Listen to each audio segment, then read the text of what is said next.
Ever wonder why we hiccup? We've all had hiccups. But have you ever stopped to ask, why does this weird thing happen? Well, it starts with your diaphragm, that big muscle below your lungs that helps you breathe.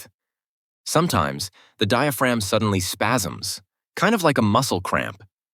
This pulls in air very quickly. But here's the twist. Your vocal cord slams shut right after, blocking the air and making that famous hike sound. So every hiccup is like a tiny muscle misfire in your breathing system. But why does it happen? Could be from eating too fast, drinking something fizzy, feeling stressed, or sometimes no clear reason at all.